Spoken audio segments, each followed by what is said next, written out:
Today, we are going to talk about Feela.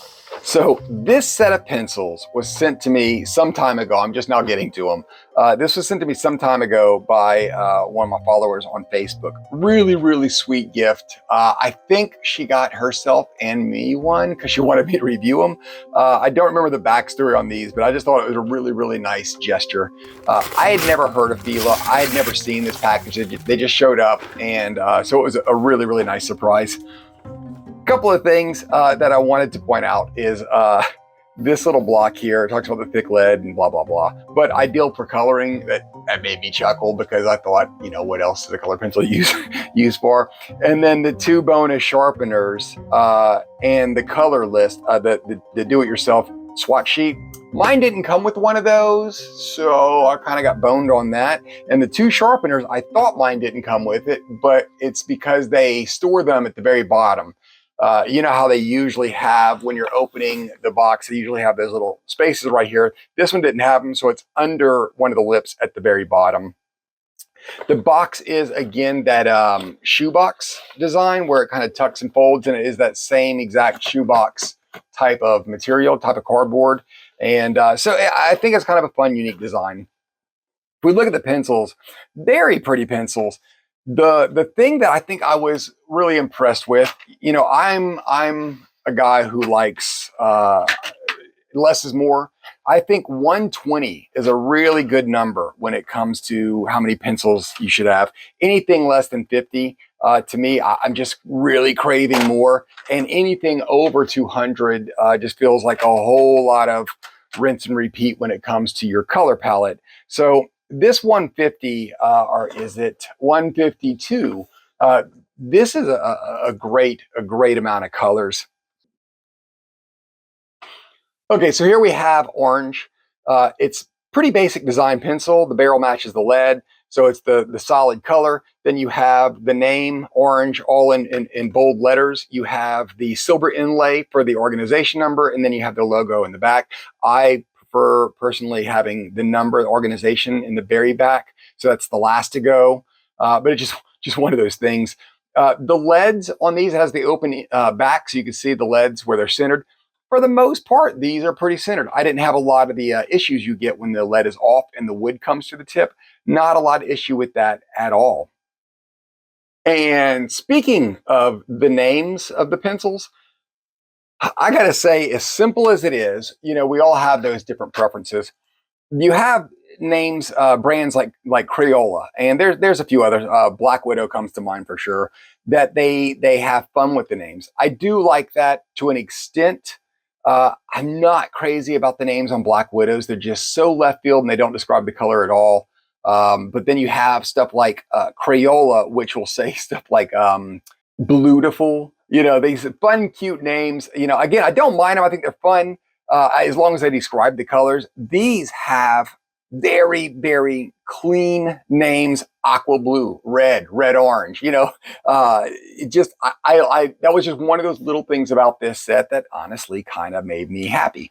If we look at the color selection, this is one thing I could say about this set of pencils. This is one of the prettiest color palettes that I've seen in a while. It has such a good range to it. These colors look so good together. It goes from the really, really light yellow into your really deep reds, and then a fantastic transition into your ochres and your browns and your really deep browns. It gives you a wonderful selection of browns. And the same thing on the other side when it comes to your reds. It goes from your reds to your pinks to your mauves to your purples. A nice, really nice selection of purples. Your greens, it has a big block in the family swatch on greens where you have that really, really light lime yellow, and it goes into your deep forest. And then your forest will transition into that teal, the more blue greens, and you have a really good row of those. Your blues are not lacking. You have your baby blue all the way to that deep midnight blue. Now, one thing you know this set does have, because it is over the 120, you're going to start running into neons and metallics. So they do have this little section of neons here. I put at the bottom. and they have a decent selection of grays. They have the cool grays from your white all the way to your black, and then they kind of tease you a little bit with your warm grays, which again, it's nice. I like a nice gray selection.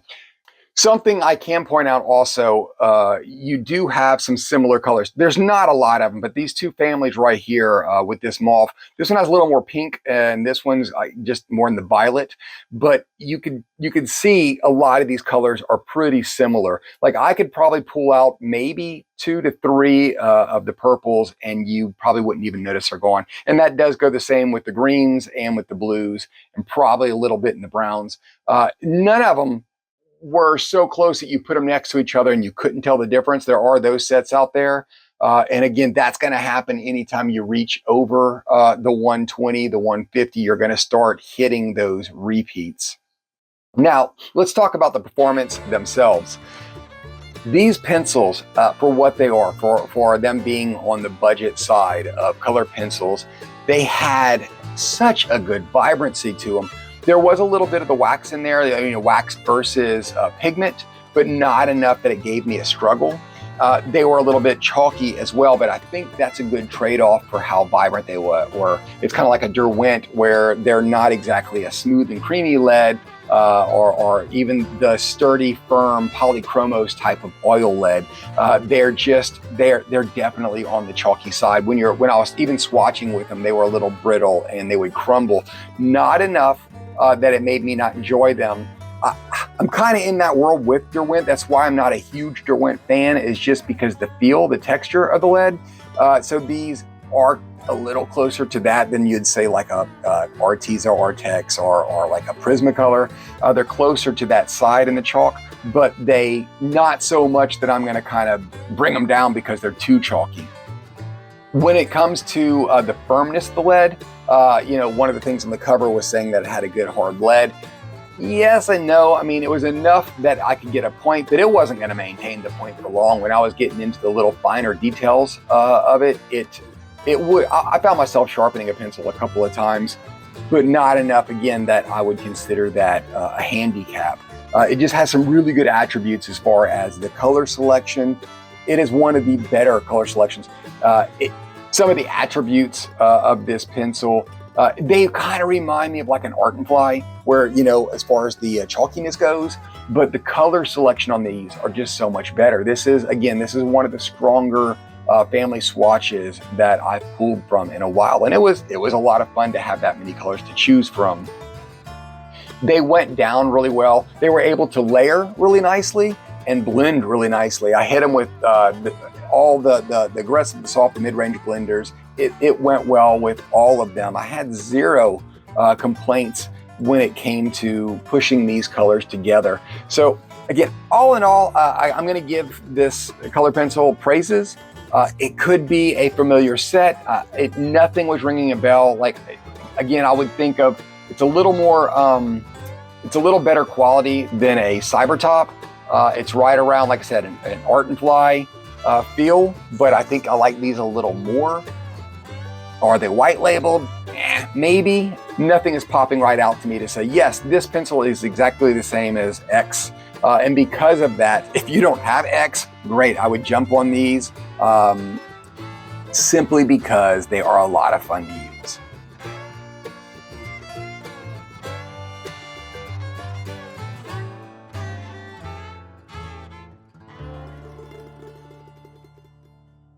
Sugar Solito.